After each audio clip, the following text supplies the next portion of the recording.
be talking again tonight about the question, where is God when it hurts? I think this is kind of a universal experience like we talked about last week. I want to review for just a minute, and then I'm going to cover some other material to go on with this process we're talking about. Last week we talked about the fact that we all experience even small moments and larger seasons of trials and suffering and loss and hurt. And we talked about how those times are quite contrary to what we really want, right? Nobody really wants pain. It's inconvenient. Suffering doesn't fit with our schedules. But it is what happens in our lives many times. We would much rather have the stroll in the park with the birds singing, the sun shining, money in the bank, fattening foods on the table, right? But that's not always our experience, is it?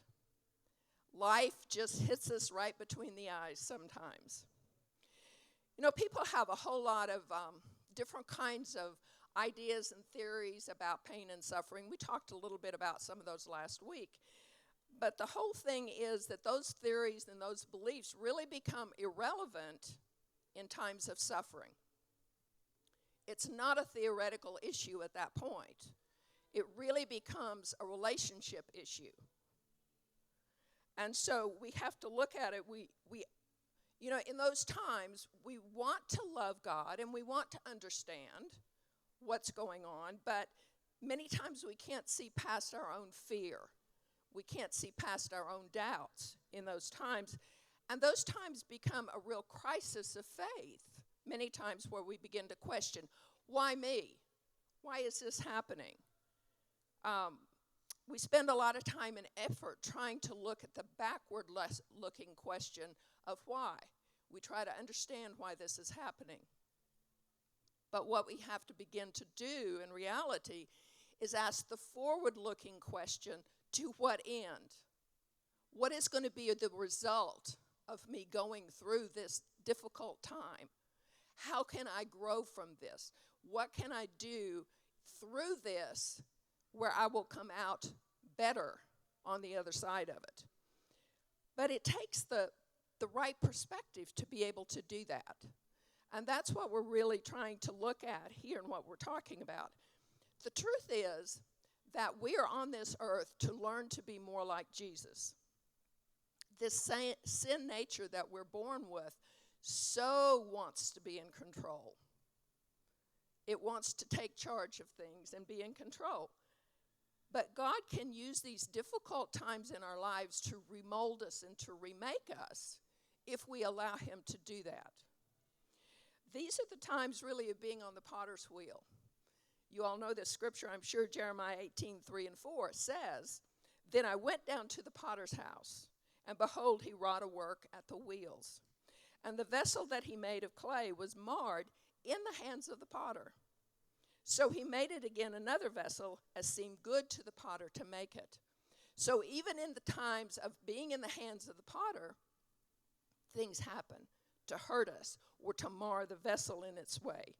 But when we begin to ask to what end, it can begin to be a time of productive, creative suffering in our lives. So we began to talk about that last week, creative suffering or productive suffering. Jesus said in John 16:33, "I have told you these things so that in me ye may have peace. In this world you will have trouble. But take heart, I have overcome the world." So he's telling us that we can have peace. He's putting trouble and peace, even in the same verses here, the same words that he's saying. We can have peace even in the midst of trouble.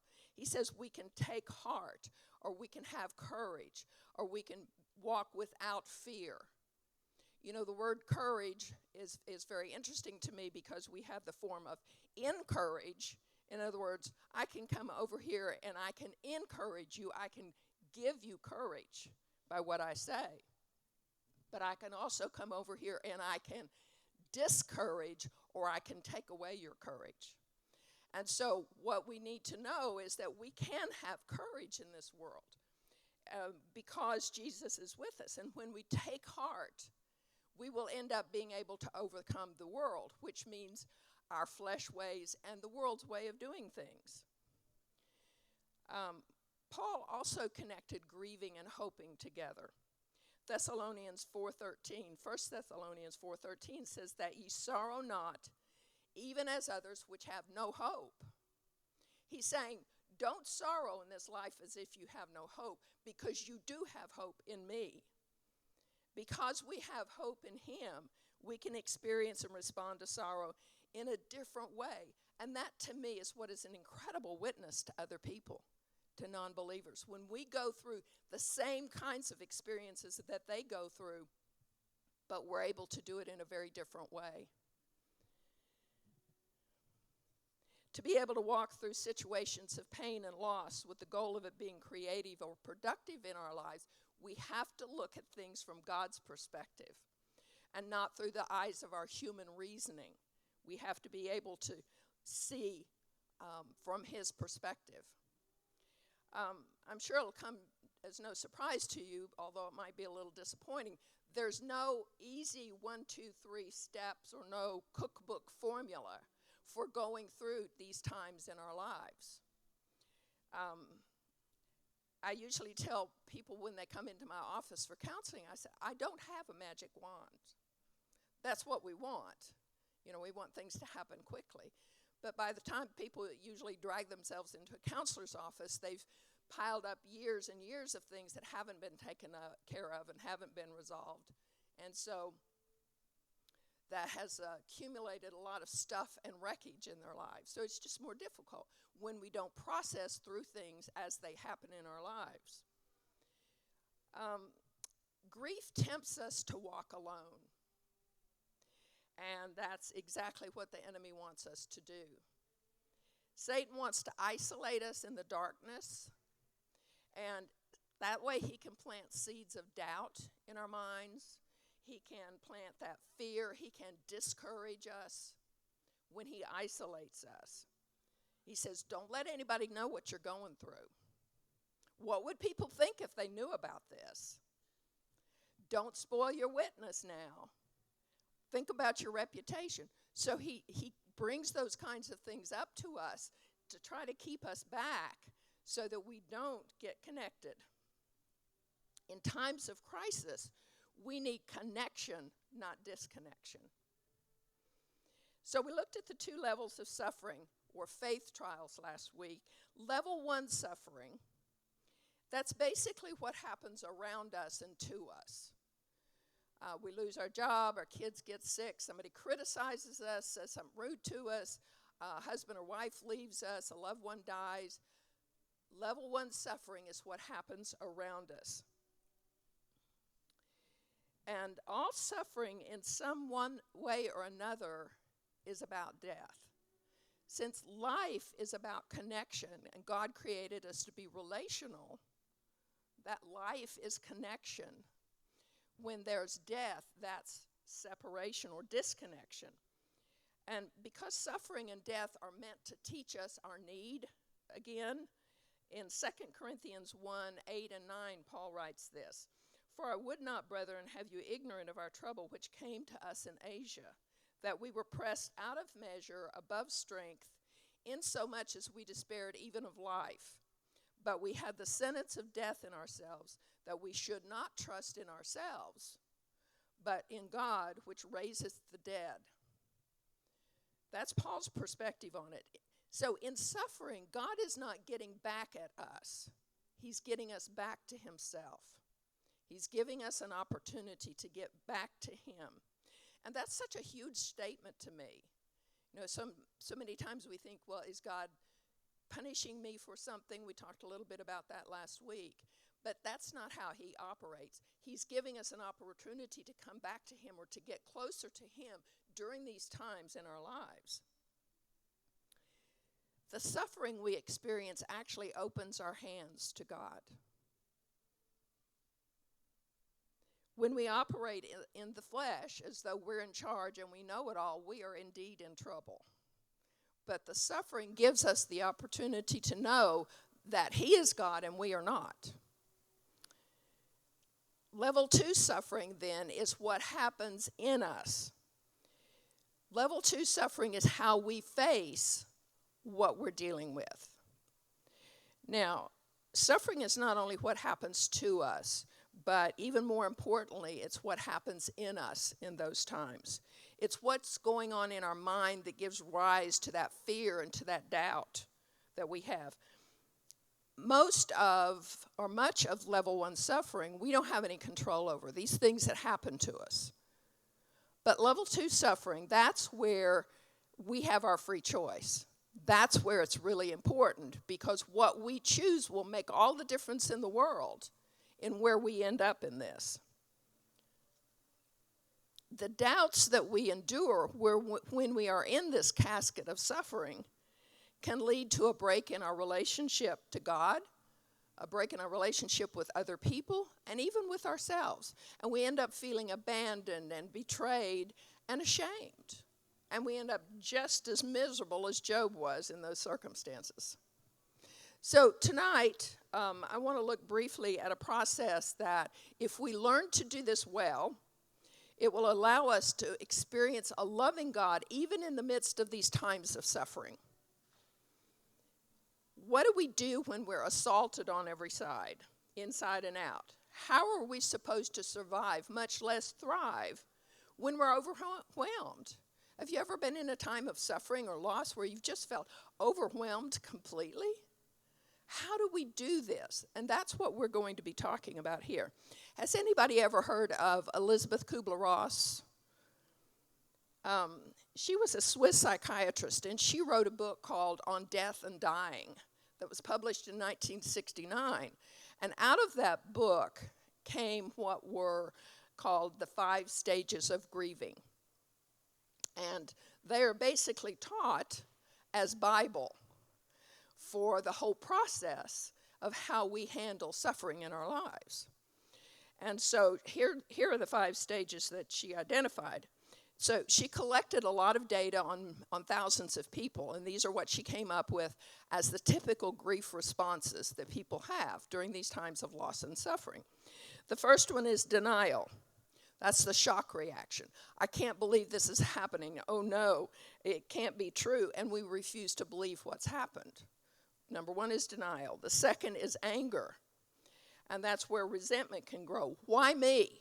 Why my child? What did I do to deserve this? And we blame God, we blame other people, we blame ourselves.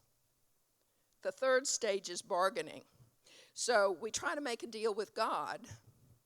We play let's make a deal, trying to get him to do things the way we want them done.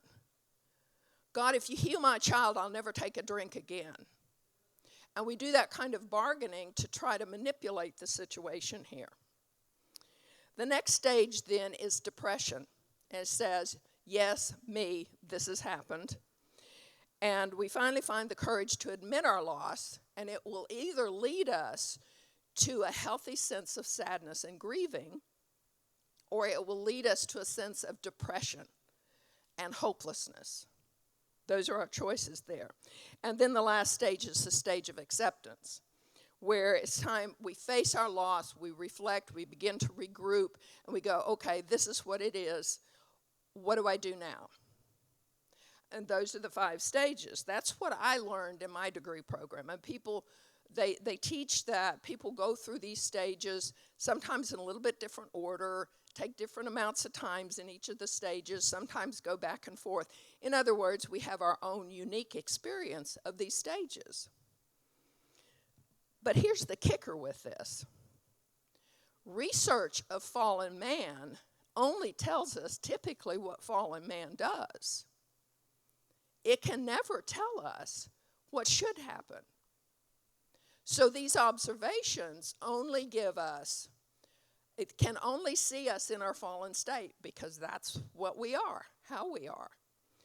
But only God's word can tell us how things are supposed to be.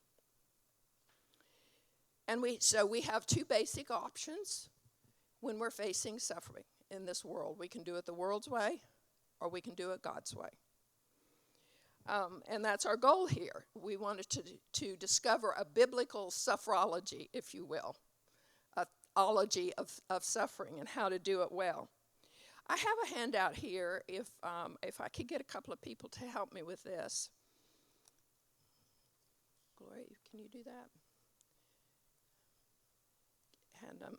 Hand some of them out so they can hand them out. Thank you.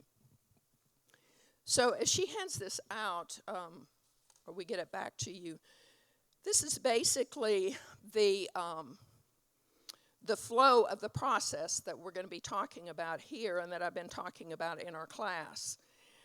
We talked about the level 1 suffering, the external suffering. We just talked about level 2 suffering, the internal suffering. And so we're going to go through. You see, what we have done on this chart is we've taken Kubler-Ross's stages, her stages, 5 stages, as the typical grief response, and then we're going to look at the biblical grief response. What does God actually ask of us to do in those circumstances, so that we don't get stuck in the world's way of doing things, and we can actually produce some growth here. We can have some healing and some growth through these different stages. So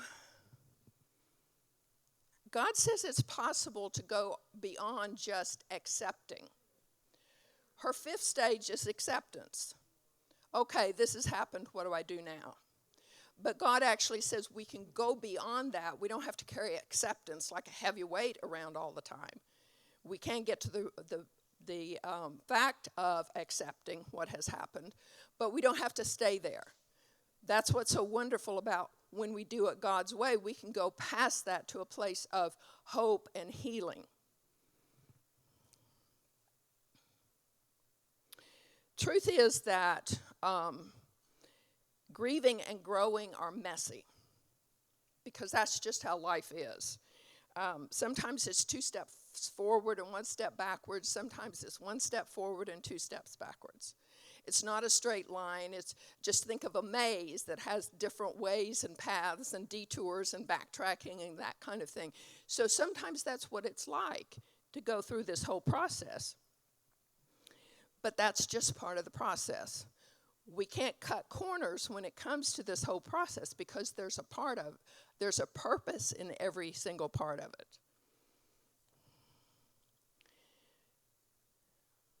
So in every step of it, as we go through it, God provides everything that we need. We have His Word, we have His Spirit, we have His people, our family of God. And through those things, we have everything that we need to go through these healing journeys and do what we need to do.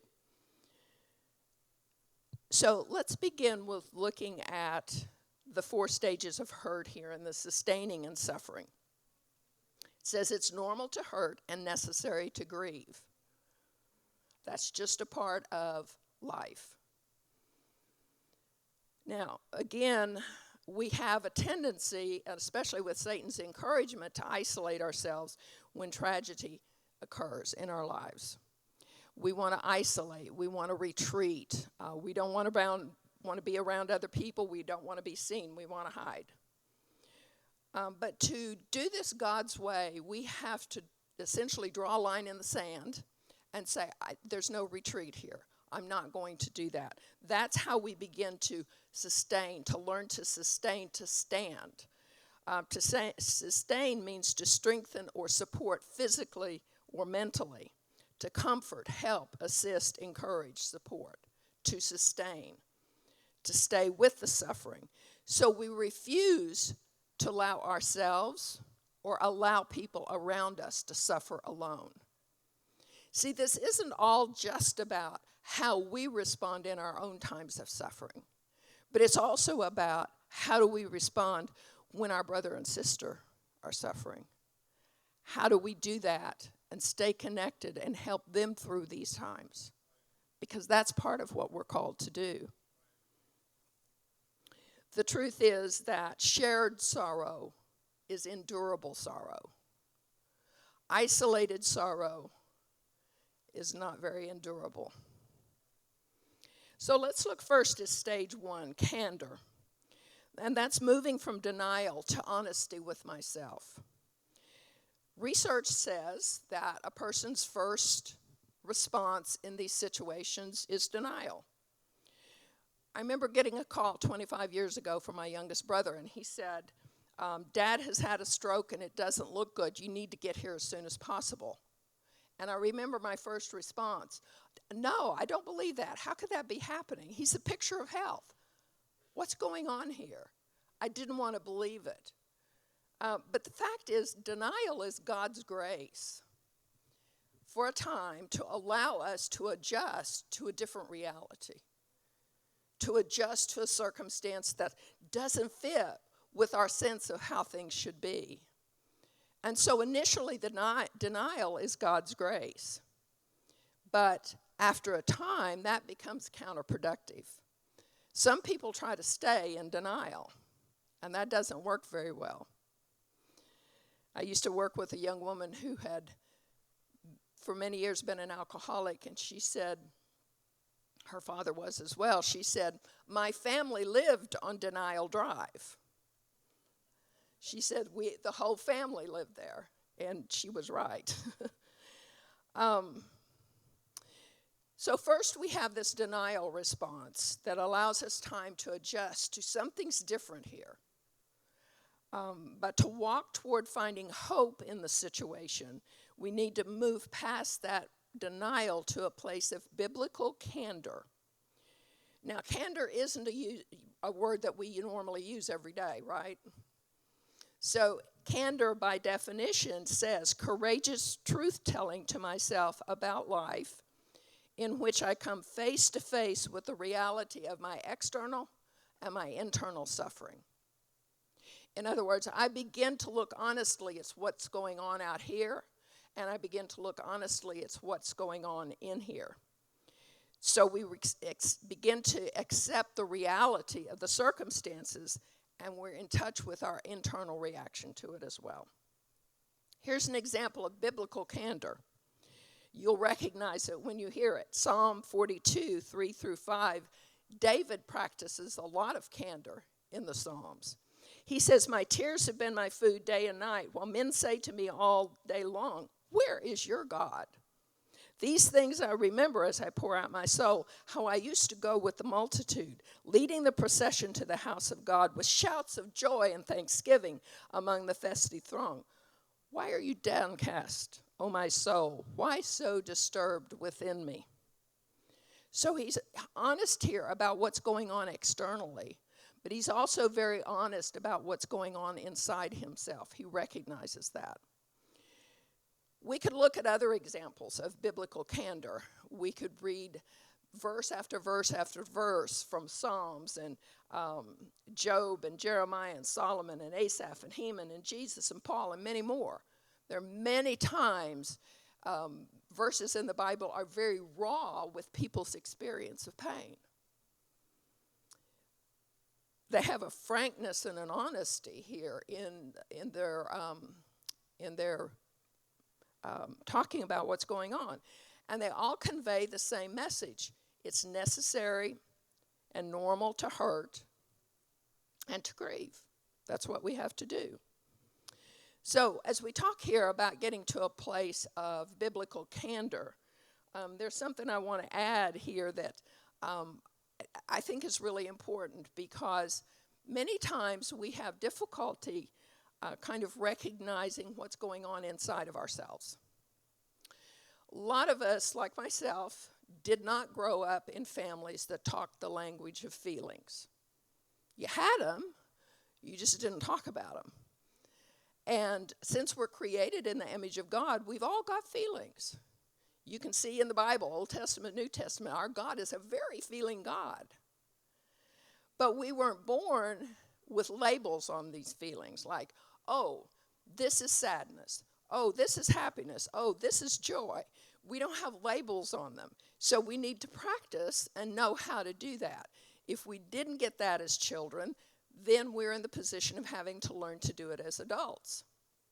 So at any rate, this whole idea of having candor, being honest with ourselves, can be a little bit more difficult if we've not been raised learning how to do that. They talk about IQ, which is you take a test and you get this number to tell you how smart you are. Well, there's also something that's called emotional IQ. Have any of you heard of that? There's a big thing about that, emotional IQ. And what they've discovered is that only 20% of our success is due to our IQ, of how smart we are. 80% of our success is due to our emotional IQ. And there are 5 factors that are included in this emotional IQ. Number 1 factor is self-awareness, and that's being aware of what's going on inside of us. Being able to recognize feelings, being able to put names to them and recognize them and be able to express them. Self-awareness. The second one is mood management. Do you ever wake up in the morning in a bad mood and you just kind of thought you had to wait till it sort of left? It just came on and now it's just going to leave? Well, emotional IQ allows us, if we have a good sense of this, to manage our moods. We have a bad mood, it doesn't have control of us. We can have control of it. The third factor is self-motivation, being able to motivate ourselves. As parents, with our little kids, we are their external motivators. To go to bed, to do this and do that, and learn how to do that. But our goal is to help them learn how to be internally motivated so that they take on their own set of disciplines. Some people still, as adults, only respond to external motivations. But good emotional IQ is that you're able to motivate yourself. The fourth one is impulse control. And that's being able to control our impulses. When, the flesh wants what it wants when it wants it, right? But being able to control those impulses has to do with how well we are in the emotional IQ level. Here was a study that was done. This group of researchers went into the school in the second grade class. And they said to these second graders, so they were probably 6, 7 years old, they said, "We have marshmallows. And if you will wait 20 minutes, you can have 2 marshmallows. But if you don't want to wait, that's fine, and you can have 1 marshmallow." And so, of course, some kids just reached out right then and got their 1 marshmallow. But others of the kids waited. Now, can you imagine how long 20 minutes is to 6 or 7-year-old? But they waited the 20 minutes, and they were able to get 2 marshmallows. And so they charted all of this. Years later, 14 years or so later, they went into the same school system and tracked these same students down. And what they found was a correlation between the ones who grabbed the 1 marshmallow were the dropouts, were the kids who were in trouble with drugs, had relationship problems, all of that kind of thing. The kids who had waited and got the 2 marshmallows were the leaders in the school. They were the ones with the better grades. They were the ones that were highly regarded, the head of the student body, captain of the football team, all of that kind of thing. And it related to their ability to control their impulses. The last factor, the 5th factor, is people skills. Being able to connect with and resource other people when we need them in our lives, in our relationships. They did another study, a different they, of course, but they went to Bell Laboratories in the Chicago area. It's a scientific research kind of thing, and it's full of brainiacs. It's full of people that have high IQs. But what they found is some of them were successful there and some of them were not. And as they studied that, what they discovered was those who were successful knew how, when they needed help, whether it had to do with the job or it had to do with something personal, they knew how to reach out to other people, to resource and connect with other people. The ones who did not do well were ones who isolated themselves and pulled themselves away. So I just wanted to share that because to me that's so important in looking at this whole idea of candor. Because if we have a good emotional IQ, it's going to be an easier task for us. But if we're not very self-aware, if we don't manage our moods or ourselves very well, we don't control our impulses, and we don't know how to relate to other people, we're going to have more difficulty with this. And that means, to me, there's some work to be done, okay? So that's a part of looking at this whole idea of candor. And how do we do that well? So I'm a firm believer that God will give us every opportunity that we need to do things His way, and in a way that benefits us and grows us the most. So if suffering is what it takes, and we don't do it His way, and we don't get creative or productive with it, guess what? He'll give us another opportunity to suffer, so we can learn to do it the right way, His way. So when Paul is talking about grieving and hoping, he's saying that grief is the grace of recovery, because mourning slows us down to face life and to begin to know ourselves and manage ourselves better. In other words, he's saying Paul didn't know the term emotional IQ, but what he's saying here is that suffering allows us the opportunity to develop in that area so that we can be better at it. And he says no grieving, N-O, no grieving, no healing. But also no grieving, K-N-O-W, no healing. If we grieve properly, we will also heal because we have hope. So candor or denial, that's a choice point and turning point in and of itself. But getting to a place of candor is not the end of the journey. It's just the beginning. And actually that can be maybe one of the hardest places for people, because just stepping out on that trail can be kind of scary sometimes. What's going to happen? What will I feel? Will I be able to handle it? What's going to happen here? What's going to go on? But it's definitely worth it because it allows us to move to the next stage to know where we need to be. And the second stage then is that of complaint or a lament for your loss.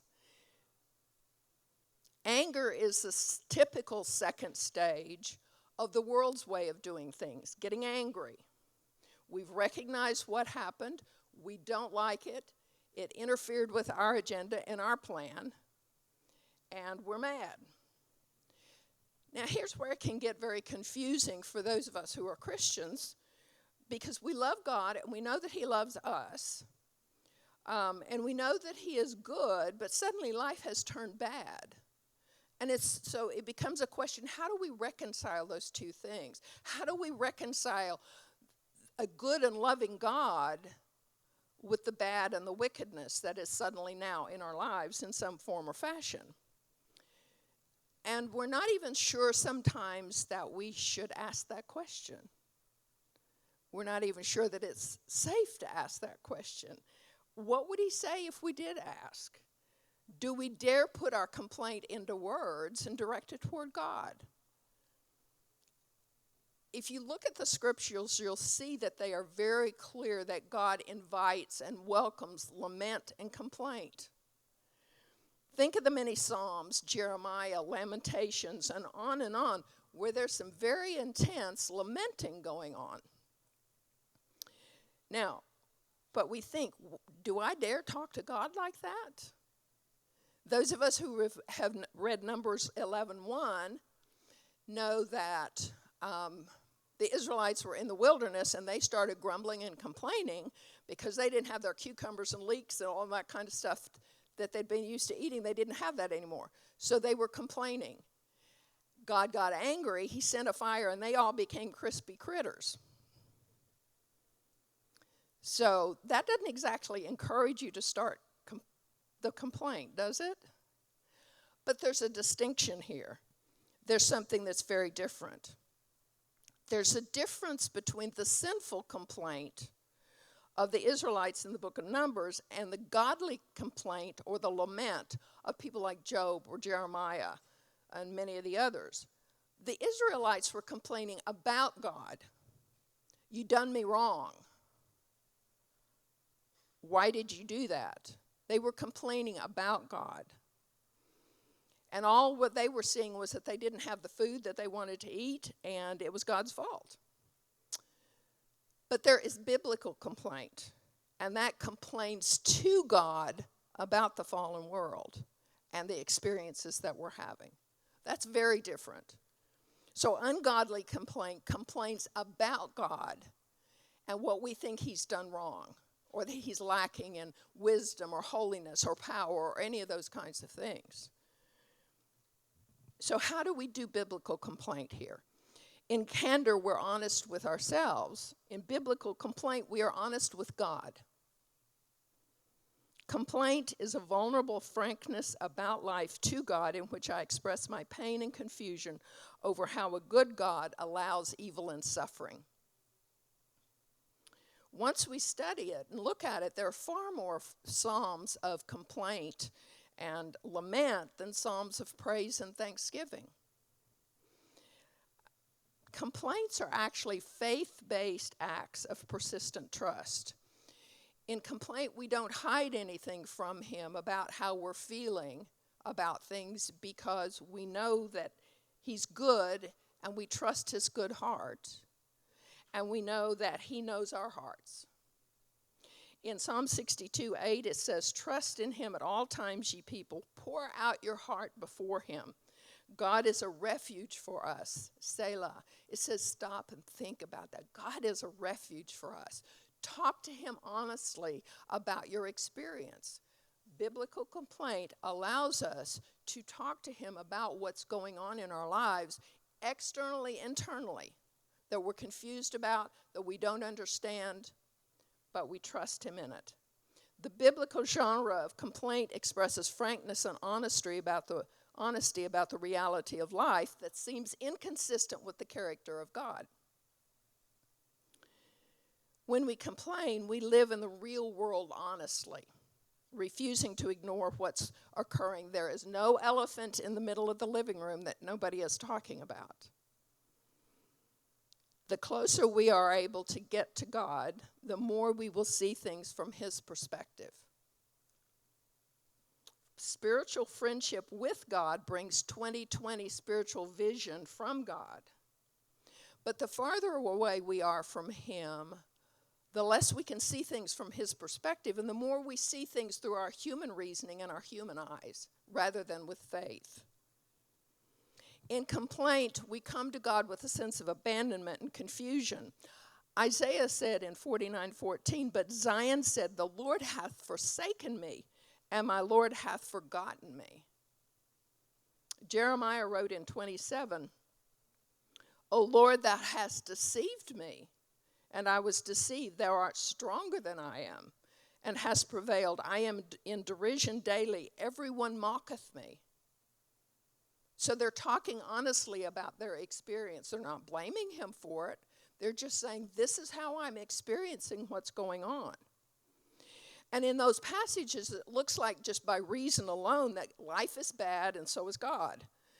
But in each of those instances and every other one, God responds positively to that expression.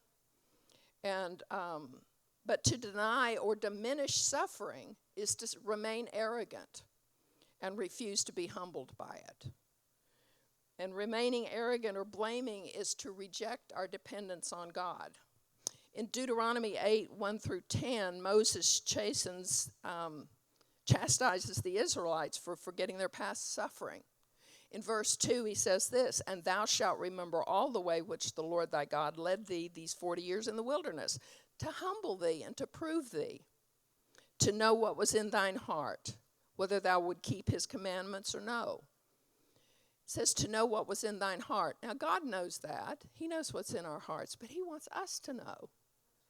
And in these circumstances, that's what brings us to recognition, to know what is in our hearts. And sometimes it's not a very pretty picture.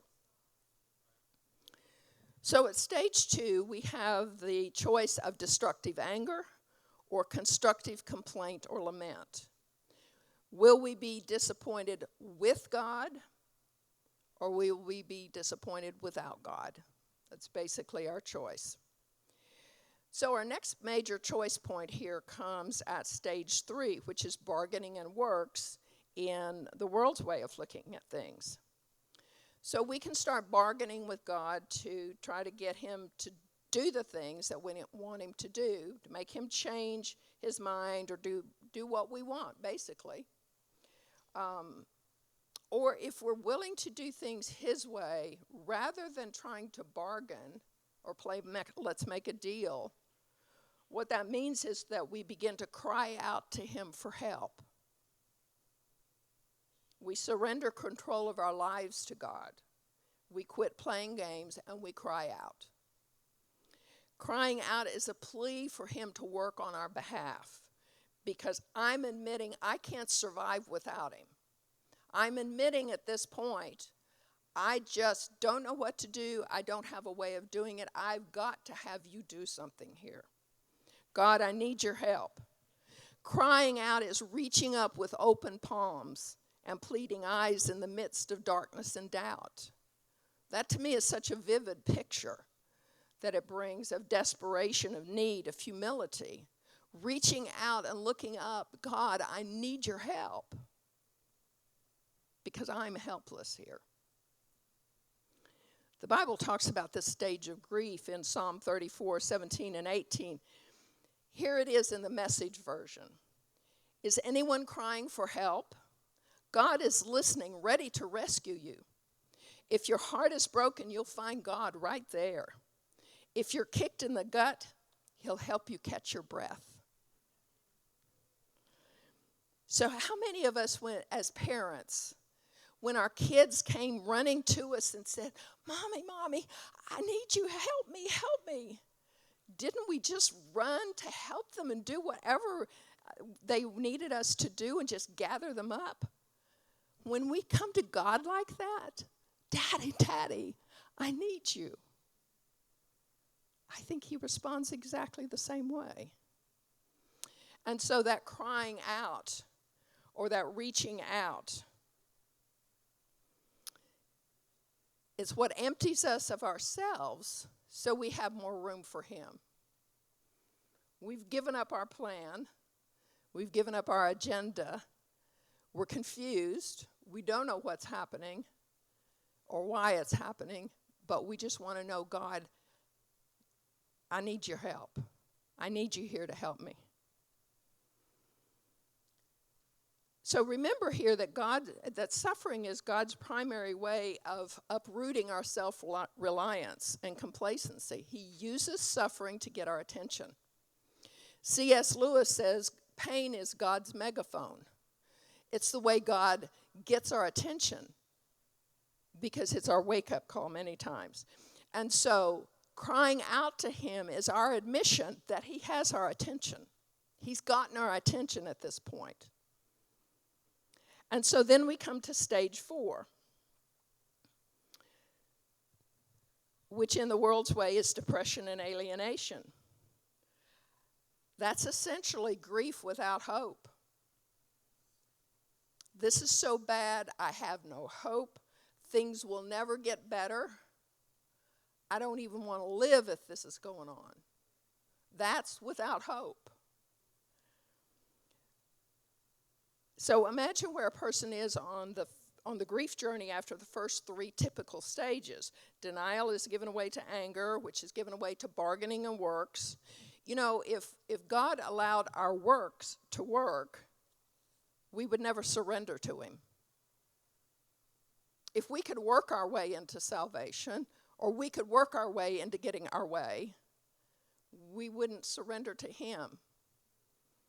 So he thwarts our attempts to manipulate him. Our attempts to make life work on our terms or to change our circumstances ourselves. He won't let us get by with having any real success on our own.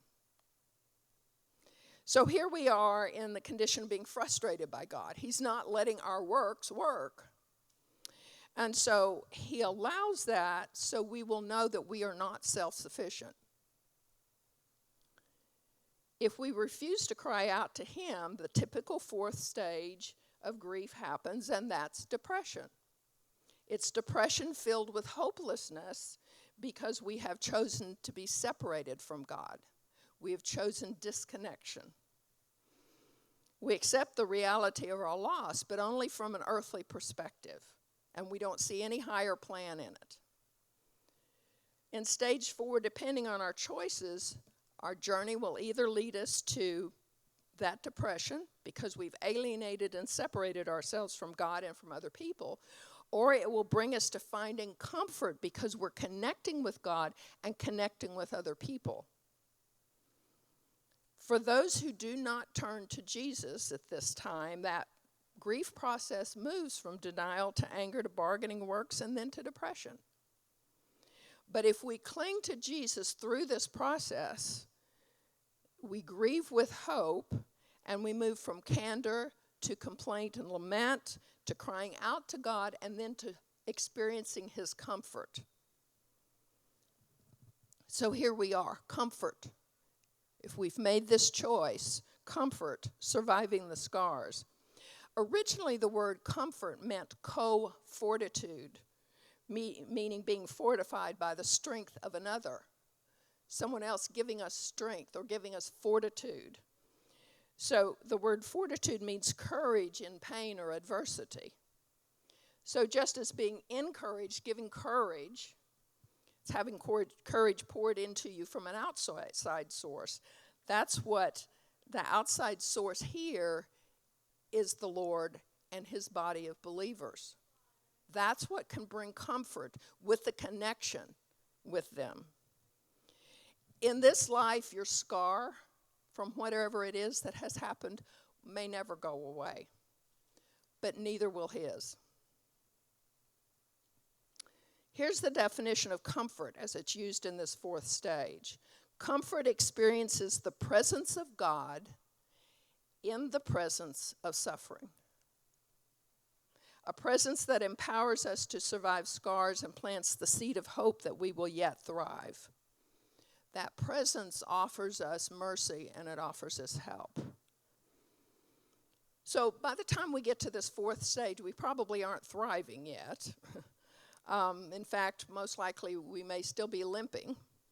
But at least we aren't retreating because we've learned to sustain. We've learned to stick through with this process and work on through it. And by this time, we might be like the Apostle Peter.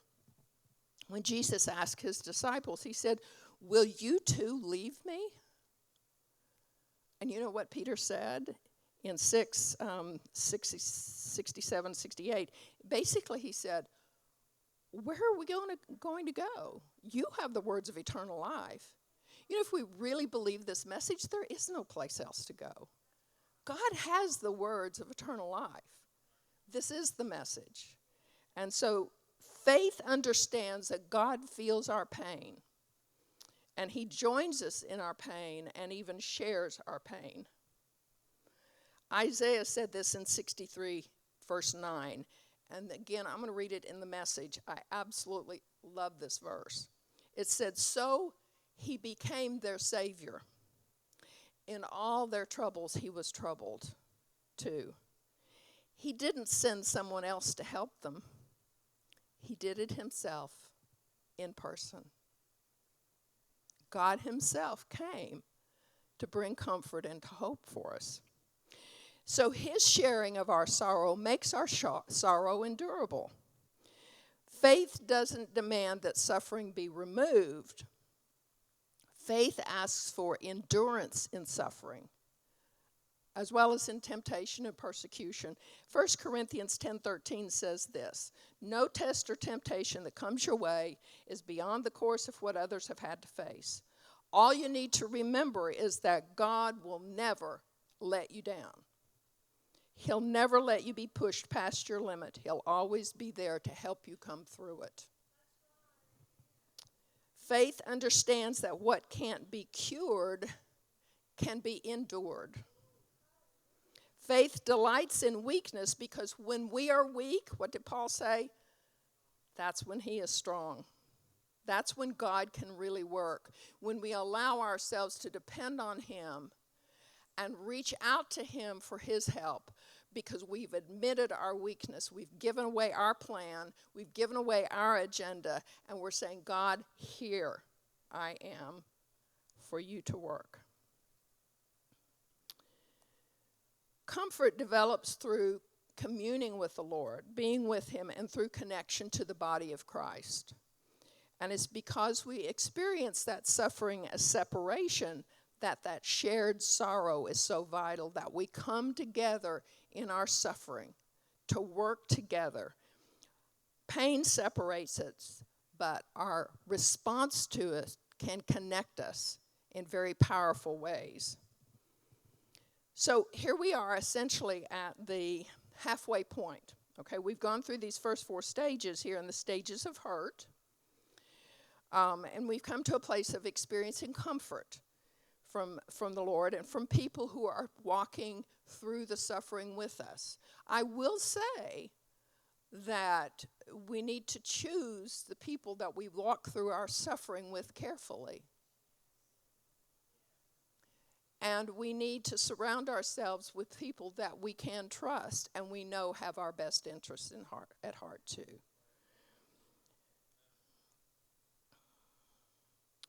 So very briefly, I want to just go through here the second set of stages, healing and suffering, the stages of hope.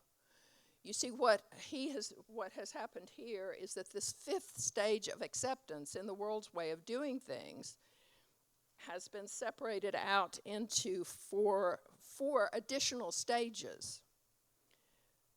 So stage 5, I'm just talking about these just very briefly. Stage 5 is waiting, trusting in faith. That's trusting that God is going to provide what we need in the future rather than working to provide what we want for ourselves.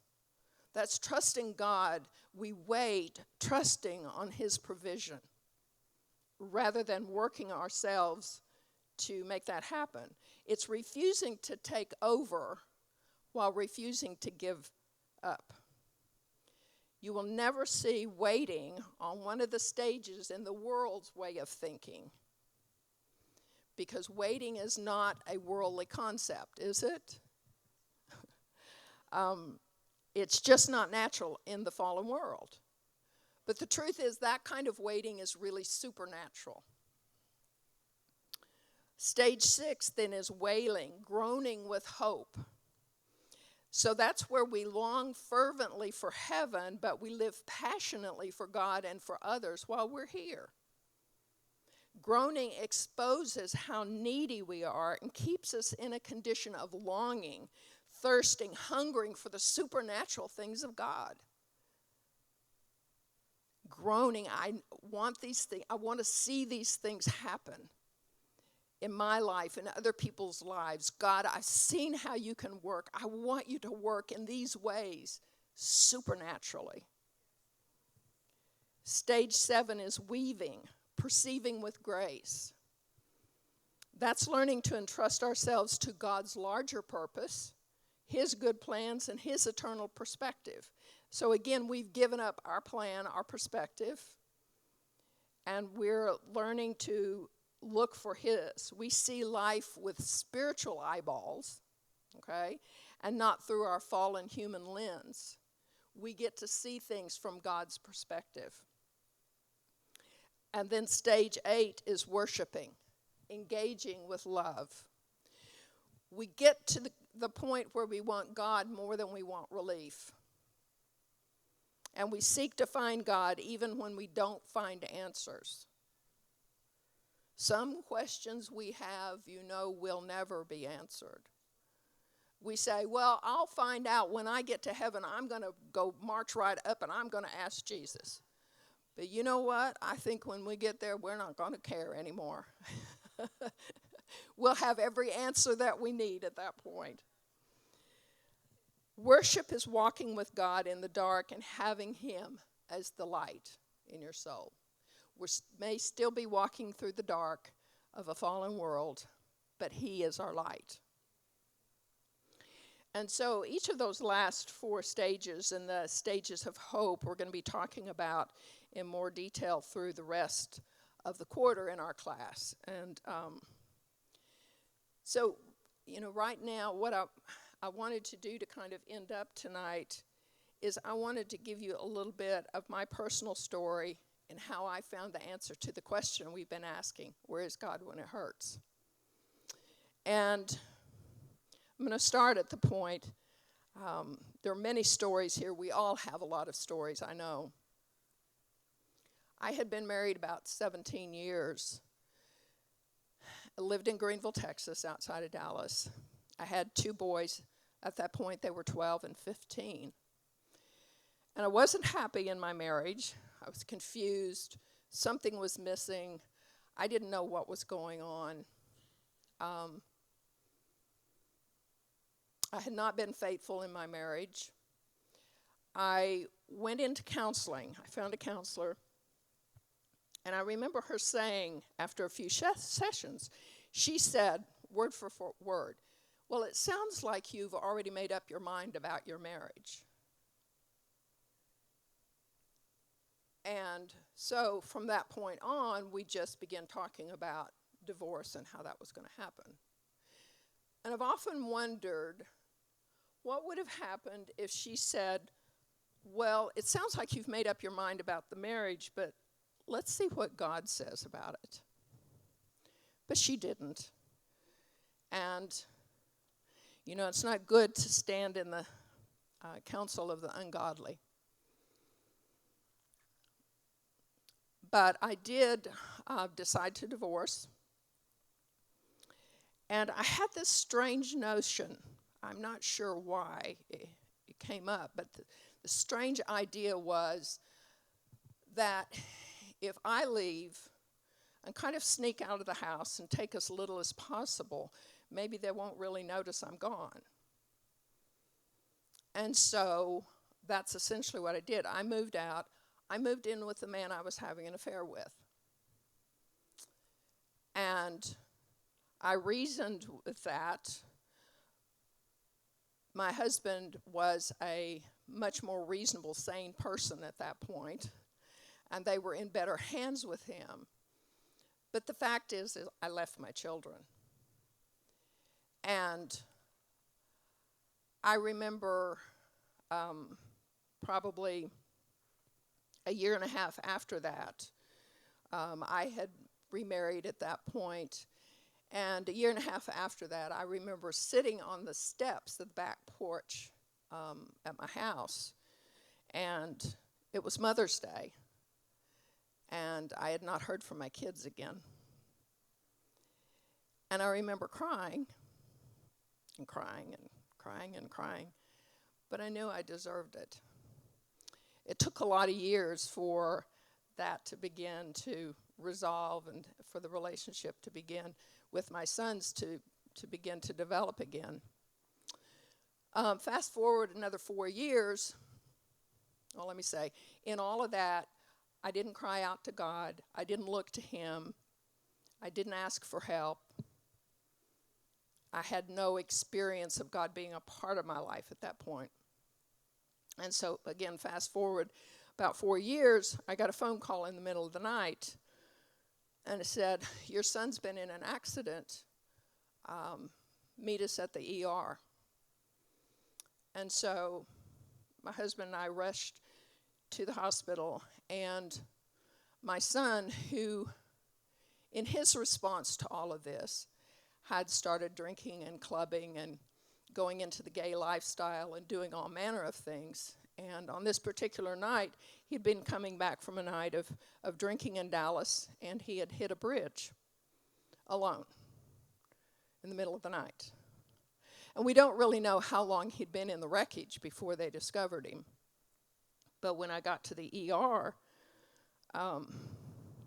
he was screaming and thrashing and completely out of control. And so they basically had smelled alcohol on him, and they just thought, oh, he's this drunk kid, and not really paying a whole lot of attention to him. And as it turned out, he had a closed head injury. And at that time, this is 1983, they didn't know much about closed head injuries and some of the responses of it.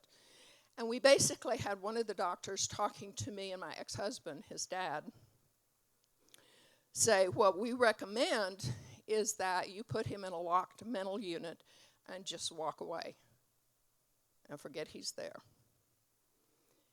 And I remember pointing my finger in the face of that doctor, and I said, over my dead body will I do that, because I wasn't going to leave my son a second time. By that time, my ex-husband had remarried, and it basically took all four of us, he and his wife, me and my husband, with all of the hospitals and the rehab and all of the kinds of things that we went through that experience. And through all of that, relationships began to heal. But did I cry out to God? No, I didn't. I was basically a secular humanist at that time, agnostic, atheist, depend on what time you ask me, which I was. And so I saw no purpose in that because I didn't believe in it. So fast forward another 4 years or so, and my husband, second husband, the man I decided I was going to live the rest of my life with, suddenly decided he didn't want to be married to me anymore. He'd found him another best friend.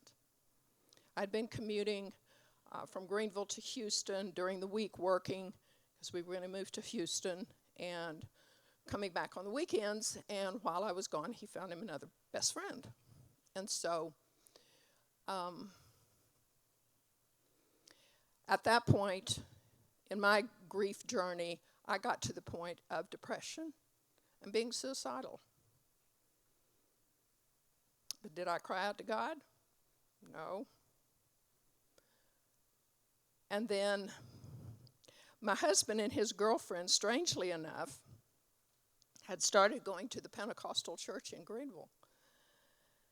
And so after a while, we'd been separated for a while, and after a while, I decided to go to the church myself to try to save my marriage. I remember at that point saying, God, I don't know if you're there or not, but if this is what it takes, and of course I meant by that to save my marriage, if this is what it takes, this is what I'll do.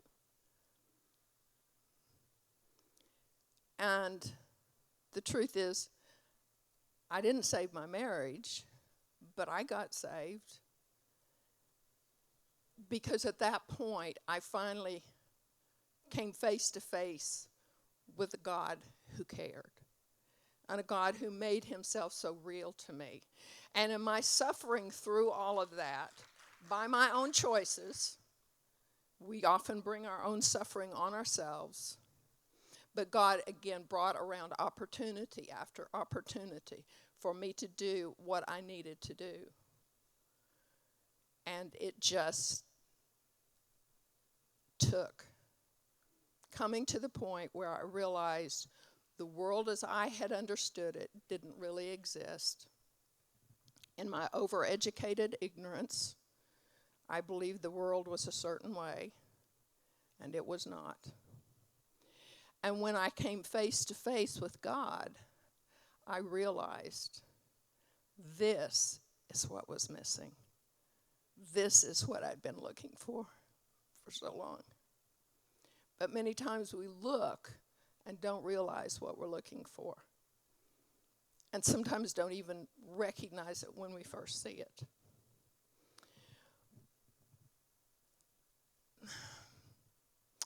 The word God gave me for this year, you've heard Pastor say it earlier in the year, is healing waters. And I believe that this is a year of healing in many ways, a year of healing waters. But it's not just this year, because God gives us opportunity after opportunity to lay down before him and do what we need to do, which is say, I give up myself so that you can do in me what you want to do. And to be able to say, God, your plan is so much better than what I could ever possibly conceive. And so, the answer to the question, where is God when it hurts? Look in front of you. Look behind you. Look to the side of you. That's where he is. He's there ready and he's waiting. And we have to we can't let our pride, we can't let our own agendas or any of those kinds of things get in the way. I have been so affected as I've studied this process, because this isn't just about a process that we use if somebody dies or there's a divorce. There's something huge. It's a process we can use each and every day for every little thing that happens. Somebody says something rude to us or offends us in some way. We go through this process. We don't hold on to it. I've been a counselor for 36 years this month. And when people come to me, it's because they have held on. They have held on to things. They've not gone through this kind of process of recognizing and dealing with it. Many times it's because they've blamed other people or blamed God for the circumstances. And so we get stuck in those ways. But this is such a pure way of that process of letting these things just, God gave us feelings as a signal to tell us what's going on in the state of our lives, in our relationships. He gives us feelings. They're meant to be a signal. They're not supposed to come in and live. Have you ever known somebody that you would say is an angry person? Somebody who's let anger come in and stay and reside. But it's just meant to come in and flow. That's what the feelings are meant to do. And God gives us this process where we can actually give them back to him. I recognize that, God, this is what's going on. I don't like it. I don't understand it. I know that you are good and you are kind and you are loving and you want the best for me. I don't like this mess at all. And then experience his comfort and experience the growth and get to the point where we want him more than we want relief or more than we want anything else. So, if you don't mind standing, I'm going to ask Brother Bear to close with a prayer for us.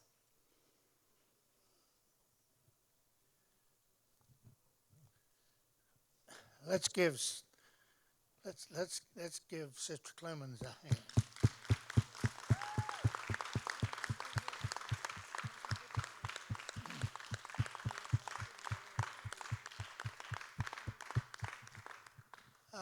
I'm not going to attempt to add anything other than just these scriptures.